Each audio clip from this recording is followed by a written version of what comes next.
हमारी समस्या हमारे अंदर है, कोई दूसरा जिम्मेदार नहीं है। अगर आपको नहीं भी बताया था तो आज दुनिया में बड़े सारे लोग आपको बता रहे हैं, और इस संचार क्रांति ने आपके अंदर बहुत सारी चीजें ऐसी पहुंचा दी हैं जो आज से 20 साल पहले मुमकिन नहीं थी।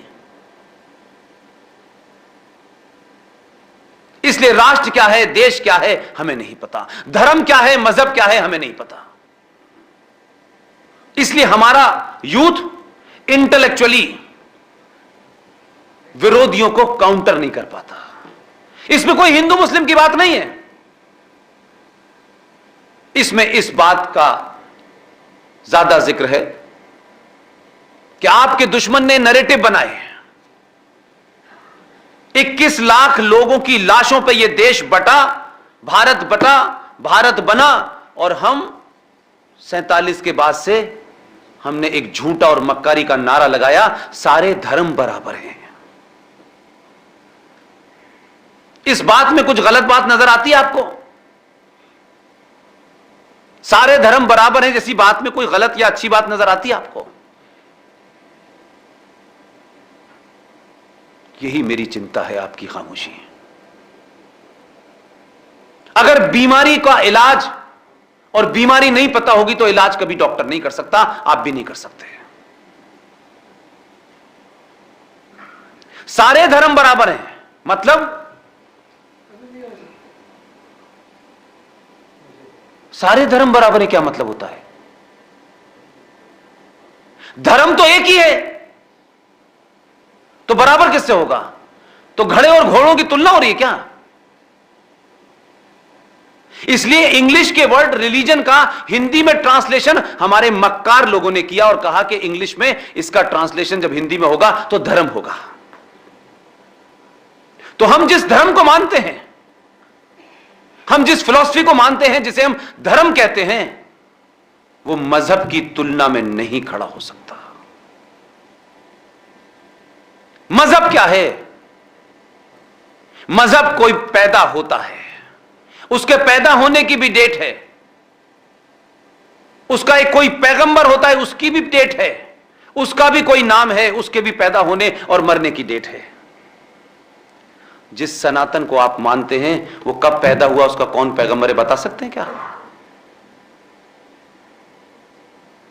तो तुलना आप किसकी कर रहे हैं? तो जब ऐसी गलत तुलना आप करेंगे तो आप दूसरे के नैरेटिव में फंसेंगे। इसलिए लूटपाट, मर्डर, रेप और लूट में सामान लूटने के साथ अगर औरतें भी लूटी गई हैं तो माले गनीमत के नाम पे उनका बराबर का हिस्सा भी आप करते हैं, तो कहते हैं सारे धर्म बराबर हैं। तो आप बिल्कुल वैसे ही है जैसे नाली की तुलना आप समुद्र से करने लगे, लेकिन हम कर रहे हैं। मजहब नहीं सिखाता आपस में बैर रखना। ये कितना खूबसूरत शेर है। शेर देने वाले भी चले गए पड़ोस में, हमें दे गए कि आप गाइए इसको, आप गाइए। वो नहीं गा रहा। मजहब नहीं सिखाता आपस में बैर रखना, हिंदी है हम, वतन है हिंदुस्तान हमारा। यह मजहबी है जो आपस में बैर रखना सिखाता है, और हमारा कोई मजहब नहीं है। हिंदुस्तान के 100 करोड़ लोगों का कोई मजहब नहीं है भाई। हम सनातन के मानने वाले हैं और सनातन शुद्ध रूप से साइंस है। कोई कंफ्यूजन नहीं है मुझे। इसलिए हमारे अंतिम संस्कार के बाद भी हम यही कहते हैं कि वो उनकी मौत हो गई और हमने उनको पंचतत्व में विलीन कर दिया। वही 5 तत्व जिससे पूरा जिस्म, जिससे सांस चलती है, जिससे जिस्म बनता है, सब कुछ वही होता है, उसी में हम विलीन कर देते हैं। हम उन्हीं 5 चीजों की पूजा करते हैं। इसीलिए सूर्य की पूजा करते हैं, इसीलिए पीपल की पूजा करते हैं, इसीलिए गंगा की पूजा करते हैं, इसीलिए सुबह उठ के धरती को सर से लगाते हैं कि यही 5 चीजों से हमारा शरीर बना है, इसी में हम समाप्त हो जाते हैं। हम उसकी पूजा नहीं करते, हम उसको थैंक्स करते हैं। सुबह उठ के सूर्य देवता को नमस्कार करना, थैंक्स करना है कि उसने हमें एनर्जी दी जिसकी वजह से हमारा शरीर चलता है। हमारी फिलॉसफी को लोगों ने सही तरह समझाया नहीं। छिछले टाइप के लोग, गेरुए वस्त्र पहन लेने से कोई ज्ञानी नहीं हो जाता। हमारी फिलॉसफी में आज भी मेरा जन्म कहां हुआ है आप सबको पता होगा। 40,000 के बीच में अकेला परिवार था, मेरे तो घर के बराबर मस्जिद थी। मैं मौलाना साहब की डंडी से मैंने कुरान पढ़ा, अजान दी, नमाज पढ़ी। मैं तो हिंदू को जानते ही नहीं, क्या होता है ये हिंदू यार, कौन होते हैं, कैसे होते हैं। जो काम जिसको करना चाहिए था वो करने नहीं चाहता। लिहाजा आज भी मैं ये मानता हूं कि जब आप जाग जाएं, मान लीजिए तभी सवेरा है। जितनी भी नदियां हैं हमारे देश में, हर नदी के साथ मां शब्द क्यों जुड़ा है? गंगा मां, सरस्वती मां, फलानी मां, हर नदी के साथ क्यों जुड़ा हुआ है? कभी इसको विचार किया है आपने? आप आम के पेड़ की पूजा क्यों नहीं करते? नीम की पूजा क्यों नहीं करते? आप पीपल की पूजा क्यों करते हैं? और इस पूजा का जो नरेटिव बनाया आपने, वो इतना खतरनाक बनाया है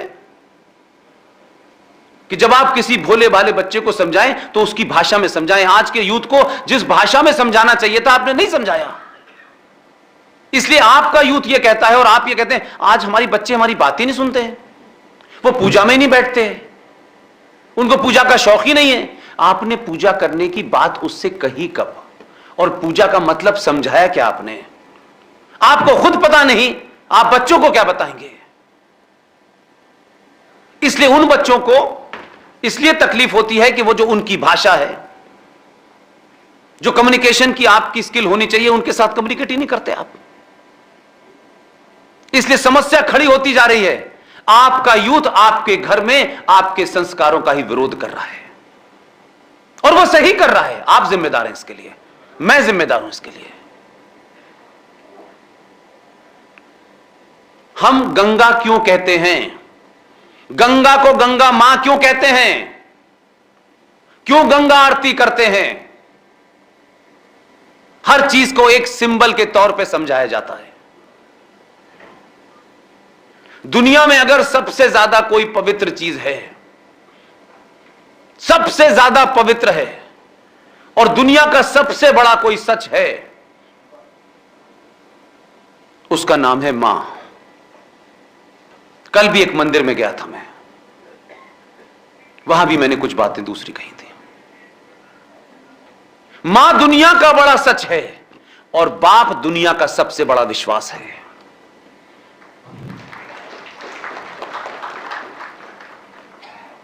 जिस मां ने मुझे 9 महीने अपने पेट में रखा है ना, उसने मुझे जन्म दिया है, इसमें कोई डिबेट नहीं हो सकती। और वही मां, मैं जब तक थोड़ा समझदार होता हूं, जिसकी तरफ इशारा करके कह देती है ये तुम्हारा बाप है, आता जिंदगी हम उससे प्रमाण पत्र नहीं मांगते, मान लेते ये बाप है हमारा। मां से ज्यादा पवित्र कोई हो ही नहीं सकता। तो हमने मां को जोड़ा गंगा मां से, क्योंकि गंगा ही आपको पीने का पानी देती है, समुद्र नहीं देता है। उसमें मैसेज था कि जितनी मां को तुम पवित्र समझते हो, जितनी मां तुम्हारी पवित्र है, उतना ही पवित्र तुम्हें इस गंगा को भी रखना है। मैसेज है उसके अंदर। लेकिन हमने क्या किया? मैसेज को छोड़ दिया। गंगा मां में 75 लड्डू, 40 अगरबत्ती, गंगा मां की जय, धड़ाधड़ सुबह से शाम। उसकी पूजा नहीं करनी थी, आरती नहीं उतारनी थी। आपके मन में यह भाव लाना था, इसकी पवित्रता को बनाए रखना तुम्हारी जिम्मेदारी है, क्योंकि यह जीवन देती है।